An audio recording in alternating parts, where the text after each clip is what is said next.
जरा ध्यान से देखो तो हर देश की सरकार कला के माध्यम को अपनी सत्ता कायम रखने के लिए इस्तेमाल कर रही है। अगर बुनियादी परिवर्तन लाना है तो हमें अपनी कला, अपने माध्यम को एक हथियार की तरह इस्तेमाल करना होगा। अगर फिर भी काम नहीं बनता तो हथियार को अपना माध्यम बनाना होगा। आपका मतलब है कला का उद्देश्य सिर्फ राजनीति का हथियार बनकर रह जाना है? उसका अपना कोई स्वतंत्र अस्तित्व नहीं है? अगर आर्टिस्ट पॉलिटिकली कमिटेड नहीं है तो उसका आर्ट रेलेवेंट नहीं है। क्यों डॉक्टर? मुझे इस बहस में क्यों उलझा रहे हैं? सीरियसली? आर्टिस्ट किसी भी पॉलिटिकल आइडियोलॉजी में विश्वास रखे या किसी भी पॉलिटिकल पार्टी का मेंबर बन जाए, यह उसका निजी फैसला है, उसका व्यक्तिगत चुनाव है। मैं इसे उसके आर्ट के रेलेवेंट होने की आवश्यक शर्त नहीं मानता।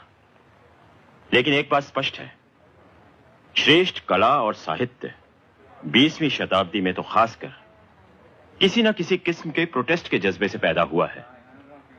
यह प्रोटेस्ट केवल राजनीतिक था, सामाजिक या आध्यात्मिक था, इसका विश्लेषण करना आसान नहीं है। लेकिन कलाकार के मन में प्रोटेस्ट का, विद्रोह का जज्बा बहुत शक्तिशाली था। कोई भी पॉलिटिकल सिस्टम हो, अन्याय और दमन के विरुद्ध आवाज उठाना कलाकार की अहम जिम्मेदारी है। डॉक्टर, इतने वर्षों में पहली बार तुम्हें इतना बोलते हुए सुन रही हूँ। अविनाश साहब की कृपा है।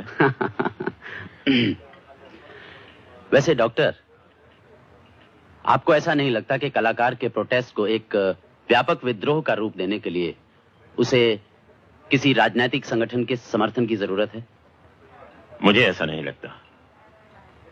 एक ऐतिहासिक क्षण में जब बहुत से कलाकार एक विशेष प्रकार की चेतना, एक विशेष प्रकार की सेंसिबिलिटी व्यक्त करते हैं, तो खुद ब खुद एक मूवमेंट शुरू हो जाती है जो सीधे जनसाधारण के दिलो दिमाग तक पहुंचती है। लेकिन डॉक्टर, व्यक्ति के निजी सुख दुख का क्या?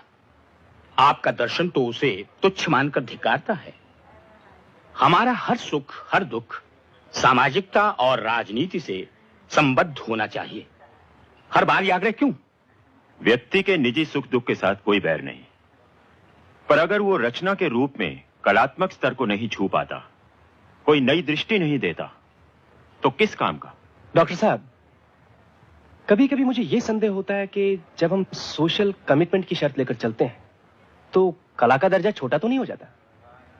हम कैसे तय कर सकते हैं कि एस्थेटिक्स ज्यादा इंपॉर्टेंट है या कमिटमेंट? फिर सोचता हूं ये सब सवाल बेमानी है, क्योंकि हमें चुनने की आजादी नहीं है। हम लिखते हैं क्योंकि हम लिखे बगैर रह नहीं सकते।